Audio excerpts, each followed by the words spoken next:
Hello friends, எல்லாருக்கும் ரொம்ப பிடிச்ச பாஸ்தா ஹெல்த்தி வேலை எப்படி செய்கிறதுன்னு பார்க்கலாமா? இதுக்கு கோதுமை 1 cup, 1/2 spoon salt, 1/2 spoon oil விட்டு நல்லா அதை சப்பாத்தி பதத்துக்கு பிசைஞ்சு வச்சுக்கலாம். நீங்கள் இது வரைக்கும் கோதுமையில் இந்த மாதிரி செஞ்சதே இல்லைன்னா ஒரு டைம் கண்டிப்பாக ட்ரை பண்ணி பாருங்கள், உங்களுக்கே ரொம்ப பிடிக்கும்.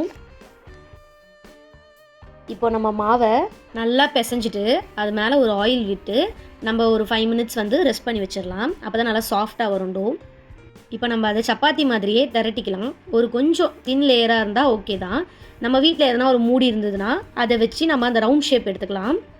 இப்போ நம்ம அந்த ரவுண்ட் ஷேப்பாக எடுத்துக்கிட்டோம்ல, அதை நம்ம கையில் நல்லா கொஞ்சம் ஆயில் தடவிட்டு இந்த up side and down side 2 சைடுமே நல்லா அந்த சங்கு மாதிரி பிடிச்சிக்கோங்க. வீடியோவில் காட்டுறேன் பாருங்கள், அந்த மாதிரி சங்கு மாதிரி பிடிச்சிக்கோங்க. இப்போது இது எல்லாத்தையும் நம்ம சங்கு மாதிரி அழகாக எல்லாத்தையுமே பிடிச்சி வச்சுக்கலாம். இது செய்கிறதுக்கு கொஞ்சம் டைம் எடுக்கும் தான். பட் ஆனால் நம்ம வெளியே அன்ஹெல்த்தியாக வாங்கி சாப்பிட்றதுக்கு நம்ம வீட்லேயே குழந்தைங்களுக்கு இந்த மாதிரி வீட்டில் நம்ம ஹெல்த்தியாக அண்ட் டேஸ்டியாக நம்மளே செஞ்சு கொடுத்தா ரொம்ப விரும்பி சாப்பிடுவாங்க. ஒரு பாத்திரத்தில் நம்ம சுட தண்ணி வச்சுக்கலாம். அது நல்லா கொதிச்சதும் அதில் லைட்டாக ஆயில் விட்டு நம்ம செஞ்சு வச்சுருக்க பாஸ்தா எல்லாத்தையும் கொட்டிக்கலாம். ஆயில் எதுக்கு விடுறோன்னா அது ஒன்று ஒட்டாமல் இருக்கிறதுக்காக. இது குக் ஆகிறதுக்கு ஒரு 5 மினிட்ஸ் போதும். அதுக்கப்புறம் நல்லா இதை வடிகட்டிட்டு நம்ம ட்ரை ஆக்கி வச்சிடலாம். ஈரமாக இருக்கக்கூடாது, நல்லா ட்ரையாக இருந்தால் தான் இந்த உதிரியாக சூப்பராக இருக்கும். இப்போ நம்ம ஸ்டைல் பாஸ்தா மசாலா ரெடி பண்ணிக்கலாமா? அதுக்கு ஒரு பேனில் எண்ணெய் விட்டு நீங்கள் பட்டர் கூட ஆட் பண்ணிக்கலாம், அது கூட நல்லா டேஸ்டியாக தான் இருக்கும்.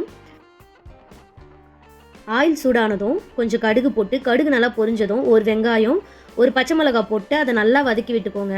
அது கொஞ்சம் லைட்டாக ஒரு ப்ரௌனிஷ் கலர் ஆகிற வரைக்கும் நல்லா அதை ஃப்ரை பண்ணிக்கோங்க. இப்போ நம்ம ஒரு தக்காளியை நல்லா அரைச்சி பேஸ்ட் மாதிரி சேர்த்துக்கலாம்.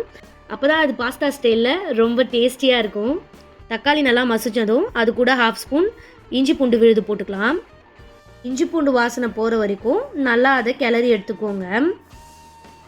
இப்போ மசாலாலாம் ஆட் பண்ணிக்கலாம். இதுக்கு 1/2 ஸ்பூன் மஞ்சத்தூள், ரெட் சில்லி, கரம் மசாலா, மல்லித்தூள், இது எல்லாமே 1/2 ஸ்பூன் ஆட் பண்ணிவிட்டு இது கூட தேவையான அளவு உப்பு ஆட் பண்ணிக்கோங்க.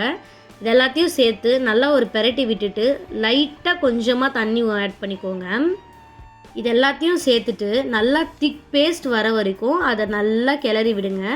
நல்லா பேஸ்ட் மாதிரி வந்ததும் இப்போ நம்ம அது கூட கொத்தமல்லி ஆட் பண்ணிக்கலாம். ஸோ இந்த கன்சிஸ்டன்சி வர அப்போது நம்ம ட்ரை பண்ணி வச்சுருக்கேன் நம்ம பாஸ்தாவை ஆட் பண்ணிடலாம்.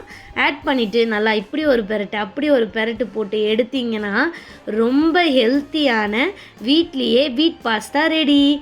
இதை நீங்கள் பசங்க எப்போ பாஸ்தா கேட்டாலும் இந்த மாதிரி ஹெல்த்தியாக செஞ்சு கொடுங்க, கண்டிப்பாக ரொம்ப விரும்பி சாப்பிடுவாங்க.